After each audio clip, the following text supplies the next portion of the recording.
नमस्कार, मी अर्चनाज रेसिपीमध्ये आपलं मनापासून स्वागत। आज आपण बघणार आहोत कांदे पोहे। बऱ्याच जणांचा सकाळचा नाश्ता हा कांदे पोहेच असतो। तर मी पोहे मऊ, लुसलुशीत आणि मोकळे कसे करायचे ते दाखवणार आहे। पण त्याआधी चॅनलला सबस्क्राईब करा आणि बेल आयकॉन क्लिक करा, म्हणजे माझ्या नवीन रेसिपीचे नोटिफिकेशन मिळतील। चला मग आता साहित्य बघूया। मी इथे अर्धा किलो पोहे घेतलेले आहे। ते आपल्याला 4 ते 5 पाण्याने स्वच्छ धुवून घ्यायचे आहे। नंतर कट केलेले 3 कांदे घेतलेले आहे। नंतर कोथिंबीर, अर्धी वाटी शेंगादाणे, कट केलेले 8 मिरच्या, 10 ते 12 कढीपत्त्याची पानं, पाव चमचा जिरे, पाव चमचा मोहरी, पाव चमचा हळद, चवीनुसार मीठ लागेल आणि तेल।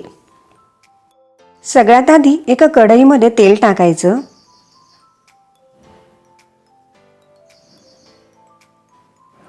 तेल तापल्यानंतर त्यात शेंगादाणे टाकायचे। शेंगादाणे छान तळून घ्यायचे आहे। ते चांगले खरपूस होईपर्यंत तळायचे आहे। आता त्याला छान ब्राऊन कलर आला आहे। ते एका ताटामध्ये काढून घेऊ। नंतर त्याच तेलात मोहरी टाकायची, जिरं टाकायचं, मग मिरच्या टाकायच्या, नंतर स्वच्छ धुवून घेतलेल्या कढीपत्त्याची पानं टाकायची।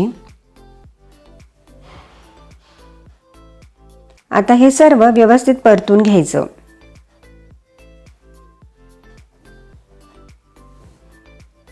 आता कांदा पोहे म्हणल्यावर भरपूर कांदा लागेलच, मग त्यात भरपूर कट केलेला कांदा टाकायचा।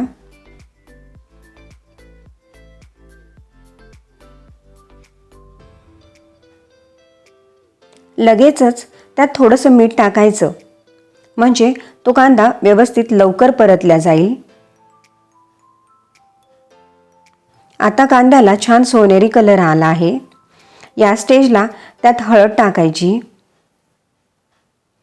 ती व्यवस्थित मिक्स करून घ्यायची।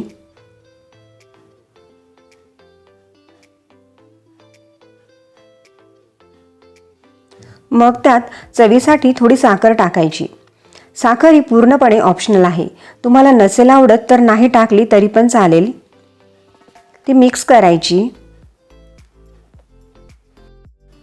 मग आपण धुतलेले पोहे त्यात टाकायचे। तुम्ही बघू शकता पोहे एकदम मोकळे मोकळे झालेले आहेत। ते स्टीलच्या चाळणीत धुवायचे, म्हणजे त्यात अजिबात पाणी राहत नाही। आता त्यात आपण तळून घेतलेले शेंगादाणे पण टाकून घ्यायचे आणि ते व्यवस्थित मिक्स करून घ्यायचं। चाळणीत धुतल्यामुळे त्यातील सगळे पाणी निथळून जाते, त्यामुळे पोहे अजिबात चिकट होत नाही। आता ते व्यवस्थित मिक्स झाल्यानंतर आपापल्या चवीनुसार त्यात मीठ टाकून घ्यायचं आणि पुन्हा ते व्यवस्थित मिक्स करून घ्यायचं।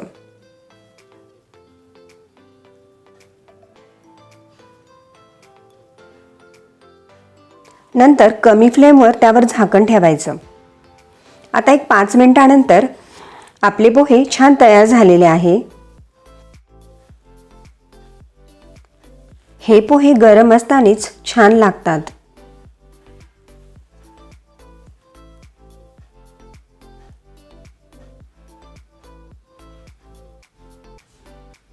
आता त्यावर भरपूर कोथिंबीर टाकायची